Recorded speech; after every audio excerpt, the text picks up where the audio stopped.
This is the DCIA, Durham Congregations in Action, February Forum on Building the Beloved Community. My name is Spencer Bradford. I'm the Executive Director at DCIA, and glad to have so many of you on today to hear the story that we're going to today.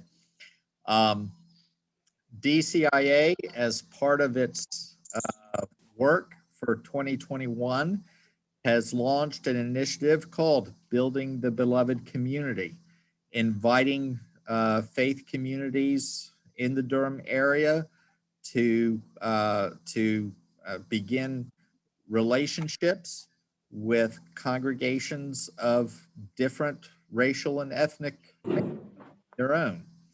In our current context in America and in Durham, North Carolina, we believe that addressing systemic racism requires our developing personal relationships across divisions of race and ethnicity as an essential element of addressing the systemic issues, and that in these personal relationships lie great spiritual resources for healing and renewal. I want to begin today with a couple of announcements as well. One is that the Durham Crop Hunger Walk, which we have sponsored for decades here in Durham, is going to be a walk week this year in 2021. It will be April 10th through the 18th. And I encourage you all to visit the Durham Crop Hunger Walk website, durhamcropwalk.org, for additional information and to register your faith community team to participate in the 2021 Crop Walk. The funds raised each year in the Crop Hunger Walk go to support hunger and poverty relief work here in Durham and around the world. And this year is a critical year where needs here in Durham and around the world have multiplied. So we appreciate your participation in it. It will be a virtual walk.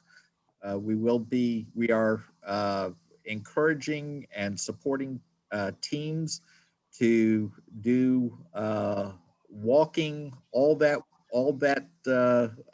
week plus, April 10th through 18th, individually or in small, safe groups of households around their neighborhood, elsewhere in their community where they can do so safely without risking COVID spread.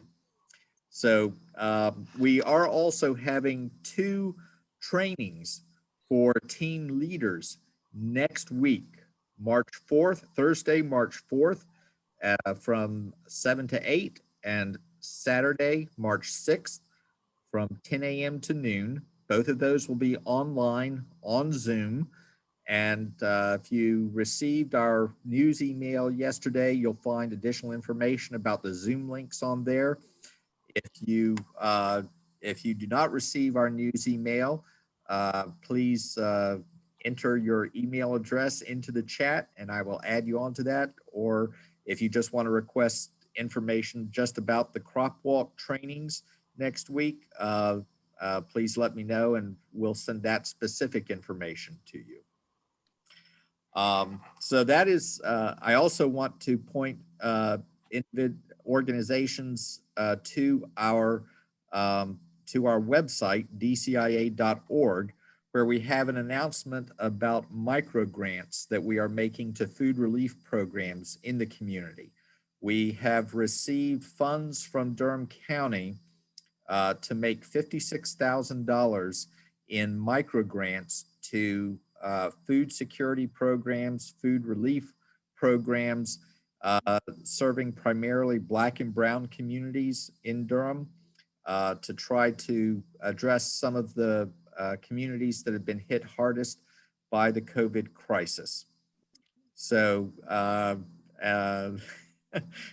yes, I see someone entered something about doing a virtual walk on their laptop. I'm not sure how well that would work. I do know we've had folks in last year's virtual crop walk carry their phones with them along the walk. I always remind people we want video of you walking, but we want you to be safe. So, as my wife always reminds our son, look up, look up. Don't walk looking at your phone. You might trip over something. So, without further ado, I want to begin our forum today by introducing Bishop Ronald Godbee of the River Church and Rabbi Daniel Greyber of Bethel Synagogue.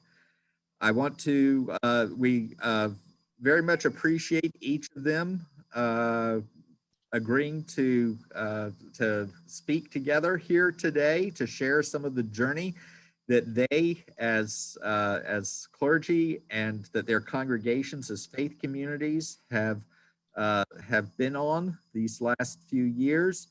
Both, I'm pleased that as leaders, they have been participating in DCIA events and gatherings over the past several years, and we are very excited that their story can become part of our larger story today, and give testimony to the kind of experience and and benefits and rewards that come from undertaking the crossing of racial barriers in our community.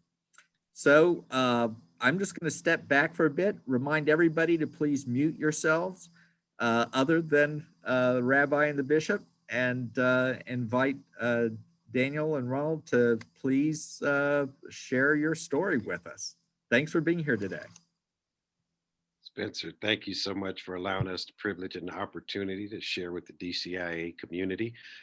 We are always inspired by the great work that is done by DCIA, and to be a part of this discussion is absolutely an honor and a privilege. I pastor the River Church here in the wonderful city of Durham, and I get to share my story with you today about my bro, Rabbi Danny G. Let you into our affectionate terms today. And we'll share with you our story. It's Bishop Godbee and my mother who called me Daddy G. Right. That's the only two, man. We're the only privileged two. And so I just want to open up and give you an opportunity to know who I am. I'll defer now to my dear friend, Rabbi Daniel, and I'll let him move us further. So I'm Rabbi Daniel Greyber, and I have been the rabbi of Bethel Synagogue in Durham, in Trinity Park, since July of 2011, and am delighted to be here and want to thank Spencer for all of his work. And I also want to say I feel like in some ways I'm following in the footsteps. When I first got to Durham, Reverend Joe Harvard said to me, "You gotta come to a DCIA lunch," and there was the triumvirate of Rabbi John Friedman and Reverend Joe Harvard and Bishop Elroy, who sort of created this wonderful working relationship that I feel very blessed to have seen modeled before my arrival and to welcome me to Durham. So Bishop, I'm going to turn it over to you. Why don't you tell a little bit of the story of how you remember us getting to know each other, and I'm sure I'll jump in. I have a few pictures to share, and then I can talk a little bit about what some of the challenges have been. Absolutely, guys. And for the most part, this is going to be a lighthearted conversation, but it's also going to be very real. And hopefully it'll provide some insight so that you can be inspired to sort of embark upon your journey and find what Rabbi and I have found in what is a tremendous relationship, what Jen, his wife, calls a bromance. And so the scary part about our relationships is we have a bromance and our wives approve. And so we are grateful for the life that we share, but it began in its inception in a very dark place. It was brought to my attention that members of our community were injured by some efforts that were taking place in our own city council. And from those discussions, I immediately committed my involvement and my energies towards that, what I thought to be a very problematic topic that was taking place in our community. That then connected me to Dr. Bob Gutman. I'm having a meeting with Dr. Gutman one day, and we're talking, and this very seasoned, intellectual, astute individual says to me, "You need to meet my rabbi." Well, remember, I prefaced this by saying seasoned, educated, astute individual. So, taking the picture of Dr. Gutman, I immediately transferred that on to Dr. Gutman's rabbi because Dr. Gutman, being this great man of intellect and wisdom, has to be submitted and surrendered to the teaching and the leadership of someone that has to be his senior. That's what I concluded. So I'm looking forward to meeting the old rabbi. And so, in all sincerity, again, I had this image and this idea of what Rabbi Daniel Greyber looked like. But he kept telling me how I remind him so much of the rabbi, how much we would get along and how much we would have in common. I'm like, okay, let's see. I'm open to meet anyone. I love people. So I'm just looking forward to loving and meeting the rabbi. And the introduction was made, and we committed to getting together for lunch. And in comes this guy who daps me up. For those of you who know what dap is, he gives me the hood handshake. And I'm like, whoa, is this the rabbi? And wow, that was the beginning of what I would never have been able to ask for or think or even contemplate. I mean, if I were to have the pen and I were to write the narrative, I would have never been able to write something as beautiful as what God gave me that moment that I met this man named Rabbi Daniel Greyber. And so we began our journey, and we began our commitment to learning each other, knowing each other, to not trying to change each other, but to understand who we were receiving and who we were coming into relationship with, and then committing to starting there to begin our journey. And so I'll leave it there, and I'll let you pick up and you tell me how you remember it. Can you hear me okay? By the way, I had to put these on. Okay. So I would just note a couple of things in what you said. First of all, is that we were brought together by a couple of things. One is that it was a difficult moment for many people in the Jewish community. The organized Jewish community was deeply pained by the stance, by the resolution of the Durham City Council, and second of all, that it was a lay leader in our community who brought us together. And I think Spencer asked us to speak a little bit about some of the challenges, and what I want to say is that while there are the DCIA has the clergy lunches once per year, and some other things, it really took something extra in order for us to get to know each other. I think that one of the challenges of interfaith work in general is that our communities are segregated from each other. Even communities that live in the same neighborhood, we can end up walking past each other and not coming together unless there's an impetus and there's real purpose behind that. So I think we were blessed, Ronald, by Dr. Gutman said, hey, you two need to meet each other. There's something going on, and this, and that we need to respond to.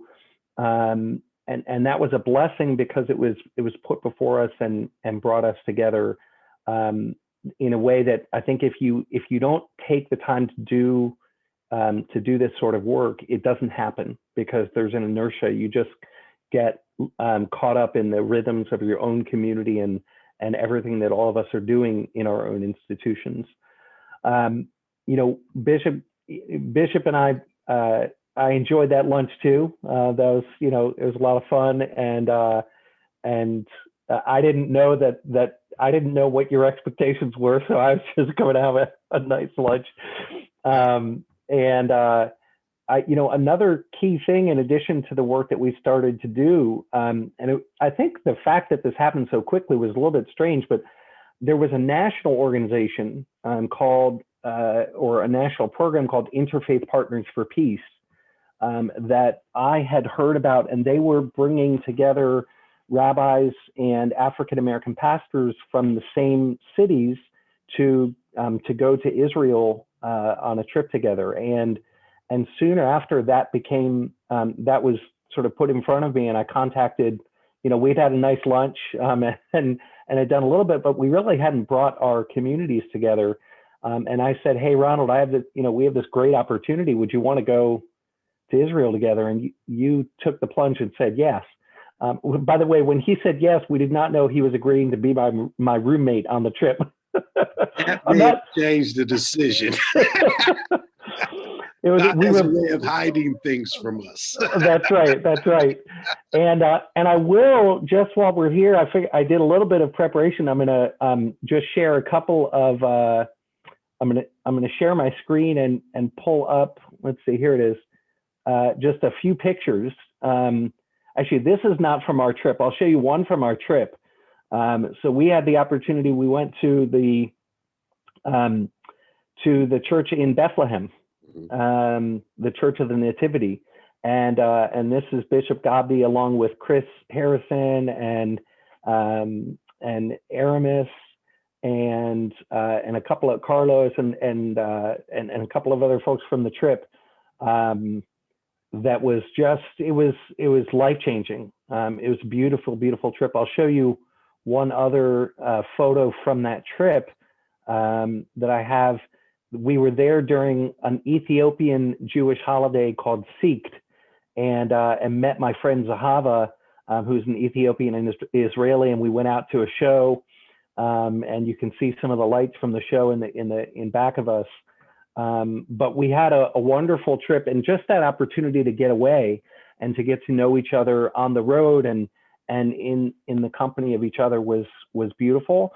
And I think, we also, wow, there were so many teachings and learnings that came out of that trip that were really special.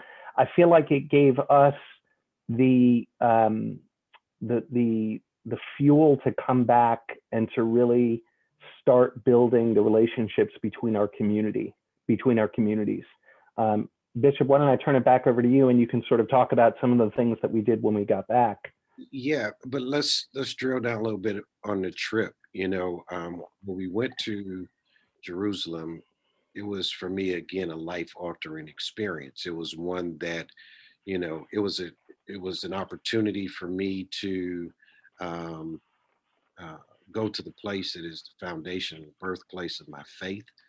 And for me, that was an extremely serious and surreal moment. Who I shared that moment with was just as important.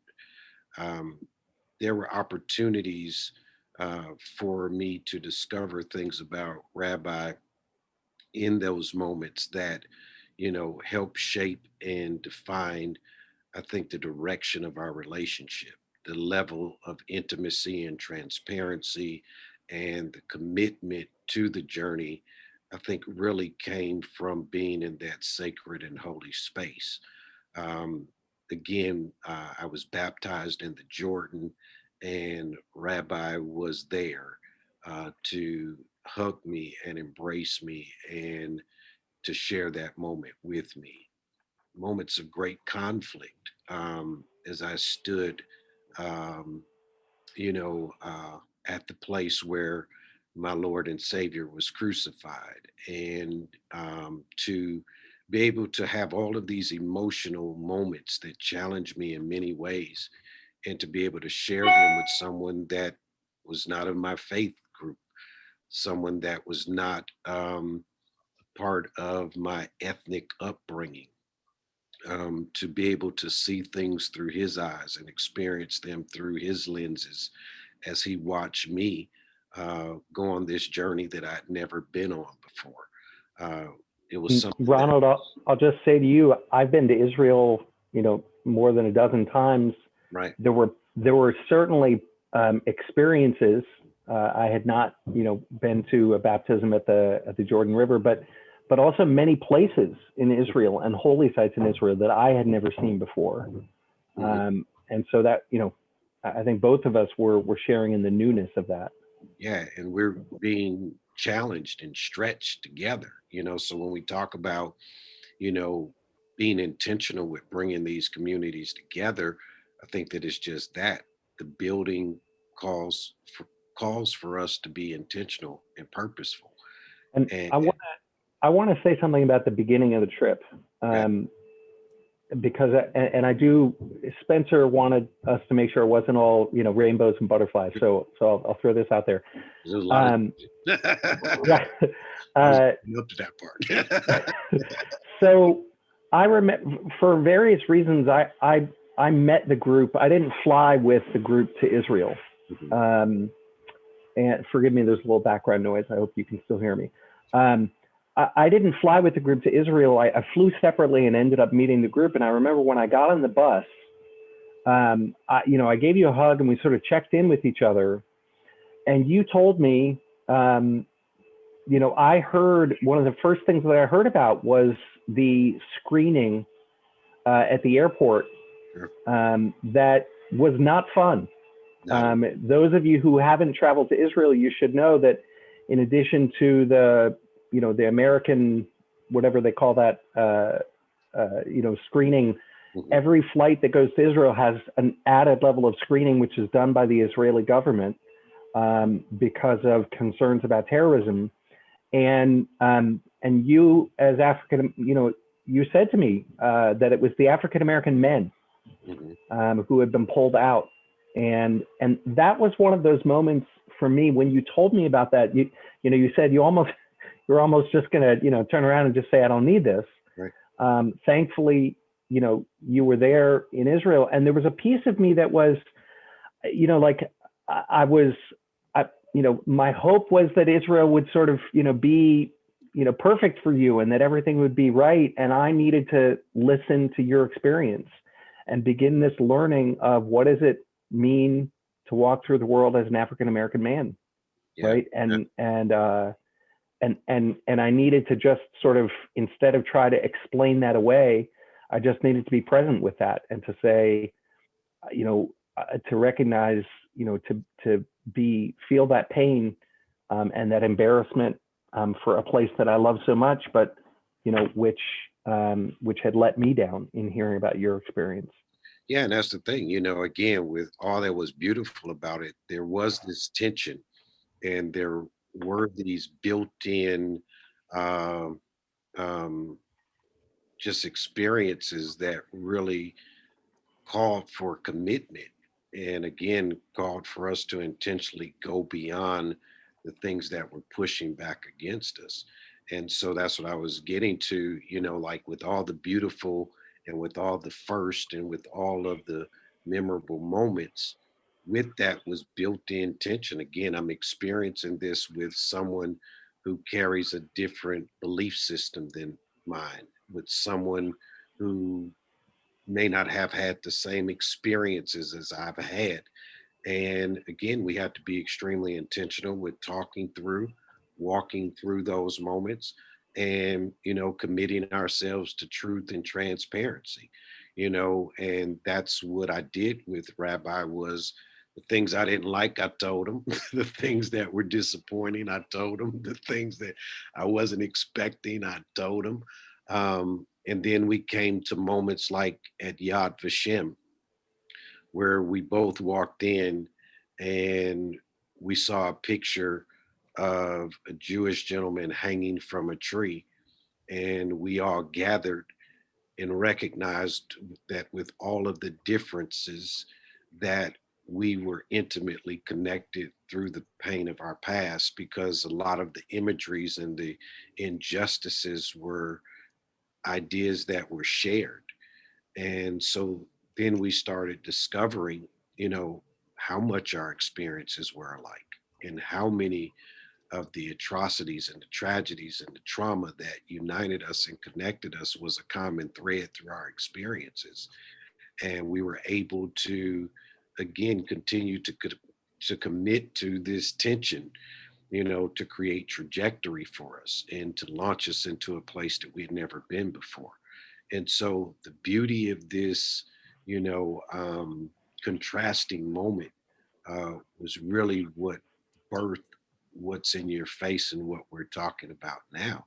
So it wasn't that just everything was like, oh man, we're going to Jerusalem, we're going to the Holy Land, and then a lot of those conversations there, Rabbi, they were extremely heated. I'm a non-confrontational person. My belief system is what it is. I don't debate it. I don't argue it. Unlike the rabbis, the good rabbis like a good debate. 2 Jews, three opinions. That's the saying. Hey, and I found that out.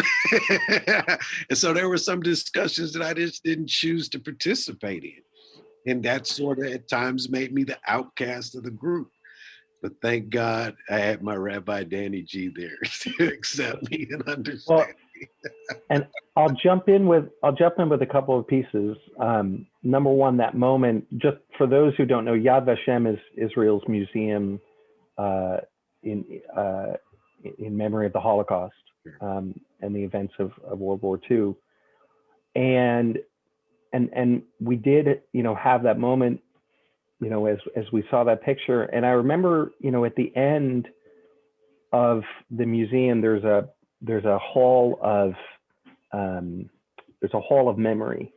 And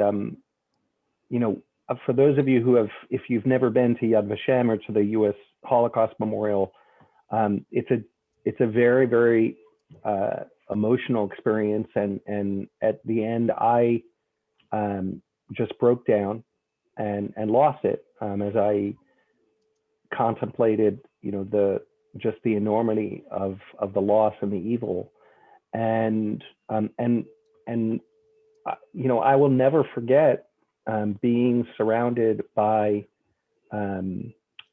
Bishop Godbee and the other African American pastors on that trip, and supported and held in that moment. And I really did, in a very, very deep way, because we shared that moment, sort of and shared and saw what we shared, commit myself in a very different way that not only never again means never again to the Jewish people, but it means never again for everyone. And I committed myself specifically to trying to rectify the injustices and the sins that have been perpetrated upon the African American community in the United States. And there was one other key moment, when we have one of those very heated conversations, there was a moment where, and I've spoken about this publicly before, where a person in our group, one of the, I can't remember her name, but she was a very quiet pastor from the African American community, and she said, I have really been challenged and enjoyed and appreciate this trip, but there's a part of me that feels jealous. And she said, because Wakanda's not real. Okay. And what she meant by that was that Israel is very much a homeland for the Jewish people. And despite the suffering of so many different things, there is a place in which Jews feel at home, which is goes back to a little bit of what brought us together, the pain of the Durham City Council resolution. But what she said is, and I remember one of the rabbis spoke about how his family could, he knows that his family is descended from somewhere in Europe that is about 10 miles away, that there's a family home that's 10 miles away from Majdanek, which was one of the terrible Nazi death camps. And he said, I'm never going home, right? I'm never going home to Majdanek, right? In other words, I'm never going to go back home there. And what he said is, I can't imagine how difficult it is to try to make your home in the place of your persecution.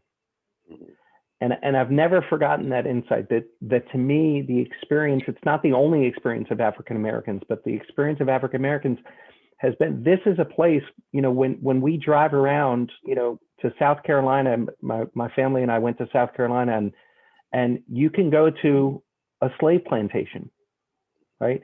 And when you go around and when we talk about the statues, the Civil War, memorials, and you can drive around. This is the experience of what it is like for Jews to take a train or to go and travel through Poland and parts of Europe. That is the place of our persecution, and there's just a way in which we will never ever feel home. And we were fortunate enough to have the state of Israel.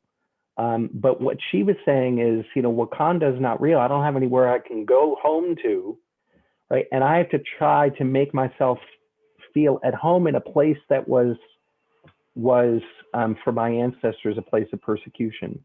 And that sort of insight, just has changed the way that I walk through the world. Was a difficult and painful but incredible blessing for me. And I think that also, Rabbi, in that moment, though, I think one of the takeaways for me was, and we've talked about this, that I feel no need to fix what happened in the past with you. I find a need to find the future with you. And so for me, walking away from that moment, it wasn't lamenting a lack of a home. So I understood what she said, but I personally didn't identify with what she said. We've had this conversation. But my commitment is to find our future and to see what we can have in our tomorrow. Our past is understood. It was from that common thread and that theme and umbrella of pain that we stood at the end of Yad Vashem, and we all declared never again. And my goal with relationship is to find out how never again. We understand through history how that transpired. We need to now discover through relationship how we cannot repeat the pain and the failures of our past. And so every day with our relationship, that's what I've asked the River Church to do, to commit to a journey of discovery, to find out who the people in our community are that we pass by every day, the people that we live up the street from, the people who we exist amongst, but have never taken the time to find out what our future could be. And so walking away from that moment in Israel, my commitment was deepened to discover what we could be. We have a foundation that is extremely flawed and frail. We all have our stories and our narratives. Those are the things that really are the reasons that we should unify. And those are the things that earmark us as people who need each other. And so, what I've always tried to discover with Daniel Greyber is what we could build together, what we could be after this moment, in spite of the atrocities, in spite of the tragedies, in spite of the shared history. How does our partnership and our brotherhood and our union result in someone not being on the other side of injury and on the other side of prejudice and on the other side of pain. And so our congregation's committed to this time of discovery, and it's been challenging. They drink scotch after Shabbat. I've had to learn to do so. That hasn't been so hard, Ronald. Come on. It's so hard, man. Like, what have you done to me? You've got the bishop drinking scotch, man.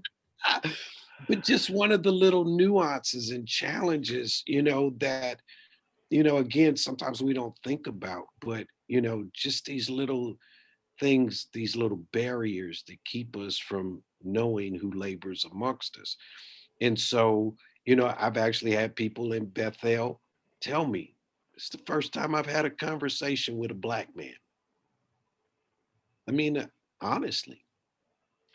And we've had to hear that and have the conversation. There are people in my community who have said, this is the first time I talked to a Jew. I'm like, yeah, that's why we've made this commitment. And those conversations have been extremely hard. I love to tell you that, oh, yeah, it's just kumbaya. We got together, everybody understood each other. And, it's like the book of Acts, we all understood in our own language. No, I think there have been extremely challenging moments. Rabbi, talk about now something that, in a discussion that Bethel was a part of. I said something, again, just something that was normal to me, but was offensive to someone in his congregation. And so, Rabbi, you want to share that? Yeah, I mean, I'll say a couple of things. One, Ronald, I think something that's been important for us, is,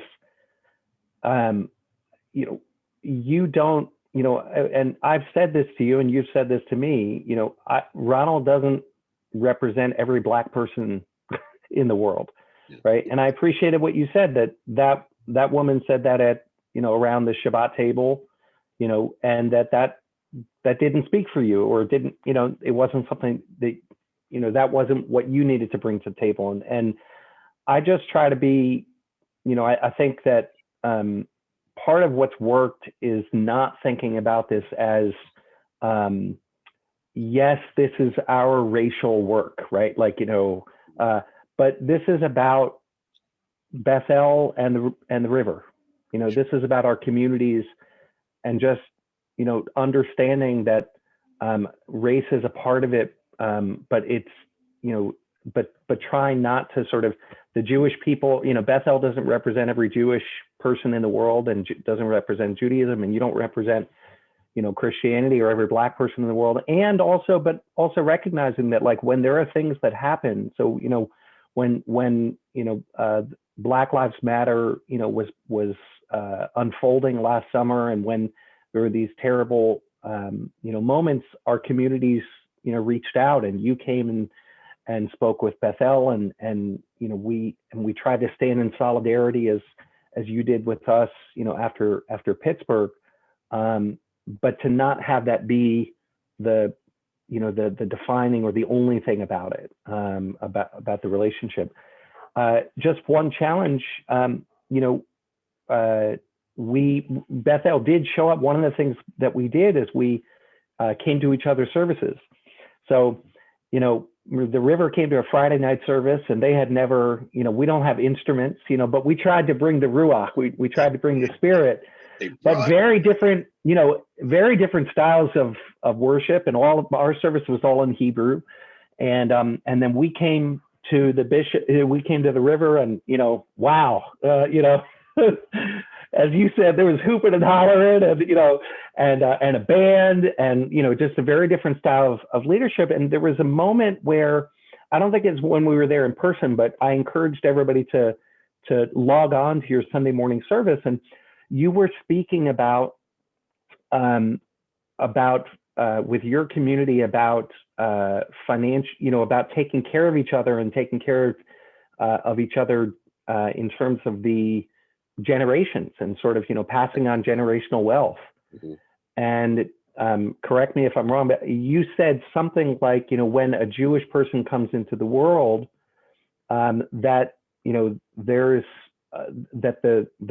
there's somebody who's putting aside a nest egg, a financial nest egg for that child, right? And what you were doing, the way as we talked about it later, you were highlighting an ethic of giving in the Jewish community as a positive and holding that up as a role model.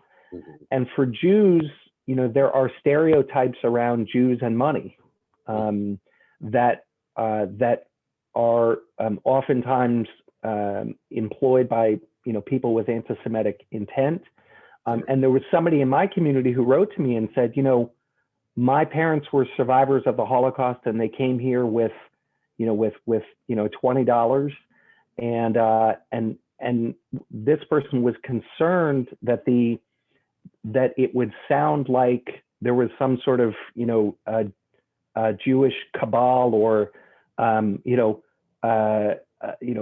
protocols of the elder or whatever, that was somehow making sure that every Jewish baby had money or something like that. And I passed that on to you, and I don't know what was, we were able to responded to the email, yeah. and we had a great exchange. And again, we worked through the tension, not that it was, a major, like, oh, I can't believe it, but again, there was explanation that was needed. And I gave address to it in an email back to the individual, and we correspond frequently. Again, that's one of the beautiful things about the relationship that Bethel and the river has. Like, even till today, people in my congregation will come up to me and tell me how through the pandemic, they still keep up with people from Bethel, and people from Bethel check on them, and they check on the people from Bethel. And, again, it's being intentional to work through the tension. I think that none of us has carried thick, thin skin. We've always, again, given ourselves the truth and transparency. And, that's why I think we've had the favorable outcomes that we've had, is because we've allowed each other to make those mistakes. We've allowed, again, uh, for us to be authentically us. The river is the river. Like I tell them, it's loud. It's like a concert. So it is what it is.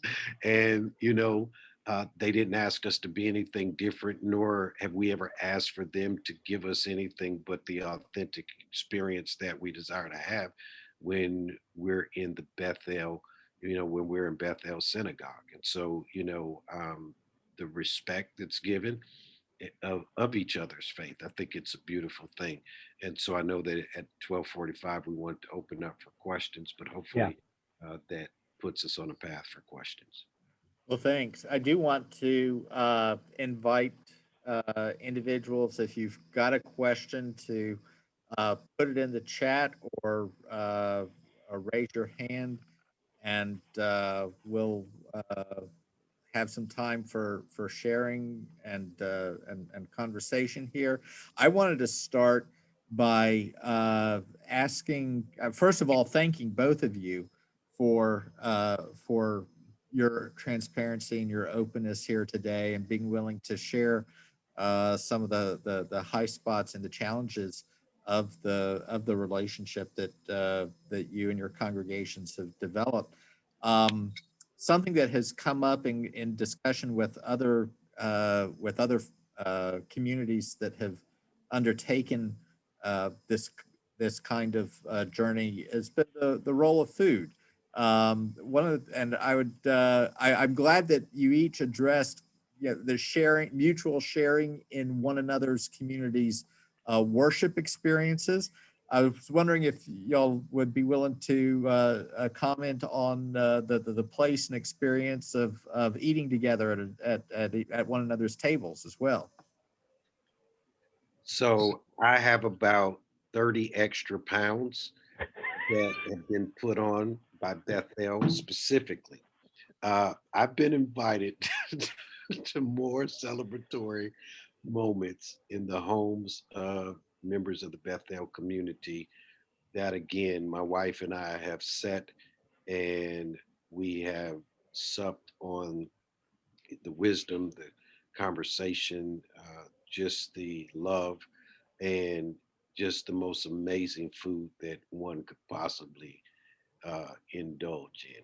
Now, I'm respectful of Rabbi's restrictions, and so, he can't come to my house for fried chicken and greens. To my great distress, Ronald. I'm sure it paid you greatly. It does. It does. But we have managed. I remember, when our community came and visited you, there was a big dessert Sure. thing afterward, where we were able to share. People who don't know, there are certain kosher restrictions, and but vegetarian food. Not all Jews. Many Orthodox Jews are even more strict with that. But within our synagogue, that's as long as things are vegetarian, that's a way that we manage to do that. And I think that so food, absolutely, we highly recommend it. And and also just Bishop, what you said, some of this happens in the big congregational moments, but some of it, I think the best stuff happens around, between people, between members. There have been other things, Spencer, where, if somebody in my community has a job, that they hear about, I always, will send things over to, to Bishop Godbee, because I want to make sure that people in his community hear about that. And, because, that's a way that we can be supportive. I'm on the board of something called the Emerge Center, which was started by the River Church, but is trying to build financial literacy and just overall wellness in the Durham community. And the truth is that by being on the board, it put me onto a committee, and so I ended up, just to give you an example, I ended up having a meeting with a member of the committee last Thursday, and she and I ended up talking. And Bishop, I haven't sent this to you yet, but that the conversation that I had with her ended up being what I spoke about on Shabbat, because it was so meaningful to me. Wow. And just those individual interactions, I think, make such a big difference. Somebody put on here, when you guys decided to attend each other's services, was there pushback from members of the congregation? If so, how did you deal with it? And what teachings did you use to prepare the people for a transition? I'll say from my perspective, I don't think there was any pushback. I do think that, when people showed up, there was a culture shock, right? Like, wow, right? There's a band, it's loud.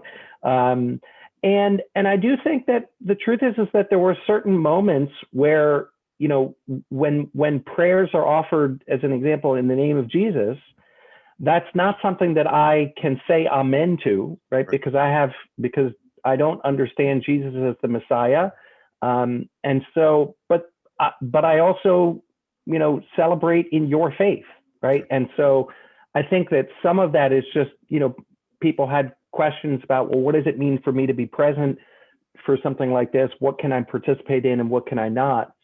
But I think fortunately, people were eager in my community to share, to welcome the river when you came to our Friday night services, and we were eager to go and experience that. What about you? Yeah, and I think for us there was some pushback, and I say that because to me, what makes a beautiful experience is when someone goes beyond what they feel or what they think, and they push themselves to have the experience. And, I love to say that everybody was just all in, and, everybody showed up, no, but people still committed themselves to discovering. And, you know, here at the River Church, we don't teach replacement theology. You know, we teach it in grafting, and we teach a partnership with the Jewish community. And so that was something that we were extremely intentional with reinforcing and reminding our congregation about our responsibility in this area. And, you know, people were able to lean in, and from that, then they understood why. So after, when the fellowship took place and relationships were initiated, and we got to see that, again, the things that divide us are so minimal, but the things that unite us are more, and they're greater. And from that, now whatever I ask my church to do with Bethel, yeah, they're looking forward to it. They're excited about it. So yeah, we had to take that leap, and it And was truly a leap. Ronald, I want to say to you, one of the things that I do think made this possible, I mean, you just sort of skimmed on a little bit, but you said we don't teach replacement theology, and you've, you know, and you talked about this a little bit at the beginning. You know, I think a challenge for the Jewish community, you know, has been number one, replacement theology, but also along with that, you know, many times Jews experience efforts of conversion. Sure. You know, where and you know, in the Christian, you know, from the Christian community, and I don't want to lump everybody all together, but just part of the Jewish experience of walking through America is that our kids, you know, I had a conversation with one of our kids from our congregation who went off to NC State, and you know, some of her roommates said to her, you know, we love you very much, but you know, we're worried that you're going to be condemned to hell, right? And they, you know, they mean it from a very, you know, like that's whatever. It's part of their experience. I think part of what made this possible is that, you know, you said very clearly and publicly, you know, I don't need you to become Christian. You know, I'm not interested in you becoming Christian. That's not the purpose of this relationship. And that created a feeling of safety, you know, for the Jewish community. And, you know, and you know, certainly the feeling is vice versa. I mean, you know, Jews in general, you know, do not proselytize, but I think just that establishing what are the, you know, that there are, you know, some, what are the purposes behind this, and that there are, you know, some boundaries to it, you know, Sure. made a lot else possible. Yeah. And I think I want to interject here. First of all, to thank you here at the tail end for raising a potential topic for another forum sometime on specifically focused on Christian-Jewish relations, and the challenges and particularities of that. I did want to respond to a question that came up that about ministers interested in developing these kinds of relationships and making these connections. DCIA is reaching out to congregations to invite them to start these connections. If you don't already have one, we are interested in supporting you. We've got some resources that we would recommend to congregations to utilize and explore, as well as facilitating some dialogue, some conversation between members of different congregations. We're organizing some facilitation for that to make available to congregations, and to do a little matchmaking, some introductions to help some of these relationships get going where it would be helpful. One of the things that I wanted to pick up on before we close is that first of all, recognizing the complexity of what y'all undertook, and the importance of just the fundamental commitment to stick with each other through that. Not the lack of the lack of need to have things worked out ahead of time about how everything would go. I think it's important to recognize that there was that I suspect at least that in Bishop Godbee's congregation, not everyone, not all of his members would have been 100% on board with his posture regarding proselytizing non-Christians, but he was prepared to give a leadership example, and recognizing the reality, Rabbi, of that the presence of that proselytizing posture among a lot of Christians. There was that element of risk, and so even when we're not looking at Christian-Jewish relationships, just black-white relationships, I have heard in accounts of these relationships that there is both that there is a place for recognizing a risk of pain coming into the relationships, while also recognizing the significance of steps taken to protect and respect another who might be at risk of an experience of pain. That those are navigating, that path is part of the path, and I appreciate both of you, addressing that. I also really appreciate your sharing the hope discovery.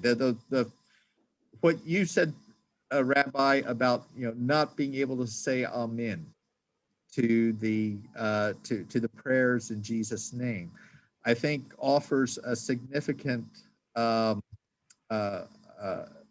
facet of coming into a relationship with a different racial or ethnic community. That part of it is being willing to come into a relationship where you're not going to say amen to everything the other person says. It is outside of your identity, outside of your experience, and you're not going to be able to amen everything that that people from the other community celebrate or necessarily. And what I appreciate, and there are a couple things that I just want to throw in to wrap up, but I also know with 100% certainty that the last thing in the world Ronald would want me to do is to violate my own integrity, right? Like I know that with 100% surety, and I also know that he knows that the last thing I ever want to do is ask him to violate his integrity or to step back from who he is, because I love him for who he is, and I love his community for who he is, and who they are, and so I think that's a piece of it, and I hope that I think that we do model that. If I just to wrap up, and I know we're in our last seconds. First of all, one of the things that we had on tap to do that unfortunately we didn't get to do, but when coronavirus goes away, God willing, speedily in our days, is that our communities were going to travel to Washington, D.C. and visit the African American History Museum and the U.S. Holocaust Memorial together as communities, which I think has a lot of potential just as a trip and just being a beautiful thing to do to set aside that time. With that said, you should also know, and Ronald, I'll leave this to you, but I think both of us made made a decision to do that, but also not to start with that. Okay. And I want to say that, like, with all these conversations, I don't think that the first thing that Jews and Christians, or that, people who are, you know, that the Black community and the white community have to do. I don't think that the first thing we have to do is step forward and say, let's talk about racism, right? Let's talk about, you know, like, you know, first of all, it's hard, right? And second of all, in some ways, it's just perpetuating the problem of us seeing each other as, oh, you know, this person's a Black person and I'm a white person, and, you know, and we don't ignore that, right? But you know, I think that having relationships that are about relationships, they're about people, and making that the foundation of then deeper conversations, I think is a critical step. And I think that, yeah, with that openness to discovery, with a basic expectation of encountering, you know, the divine in the other person as well, is the positive hope that we bring to these relationships as well. Not the need to have amens from the other person, but opening up the possibility of discovering how we may amen each other in some ways, and what we can find in that. Bishop, any parting words? Yeah, just final statement. Rabbi's respect of his faith is not a disrespect to me. And we must be mature enough to understand that when someone is respecting their faith, they're not disrespecting you. So it's not innately built in as disrespectful. And we need to be mature enough to deal with each other from that position. And when we possess that level of maturity, we can accomplish these types of relationships. Thank you so much for having us. Bishop, to that I say amen. And one of our Methodist sisters has just reminded us in the chat that of our DCIA affirmation to create a community of justice and peace, acting as advocates for the dignity and well-being of all persons, recognizing that behind every human face is the face of God. That's right. Amen. Thank you both for showing how that can be put into practice on the ground, interpersonally, in one of the more difficult arenas to do that in our society right now. So blessings on both of you and your congregations, and we are glad to be in relationship with you in our network here. I did see the questions in the chat about making connections and connecting with some of the resources that I mentioned. I will follow up with y'all about that, and you will find some additional information on our website this week about that. I encourage you to visit our DCIA.org website, our DCIA Facebook page, and if you're not subscribed to our news emails, you can go to our DCIA.org homepage, and you scroll about halfway, 2/3 of the way down our homepage, you'll see the subscribe link to receive our emails. Thank you all for coming today and for participating, and have a blessed afternoon. Thank you.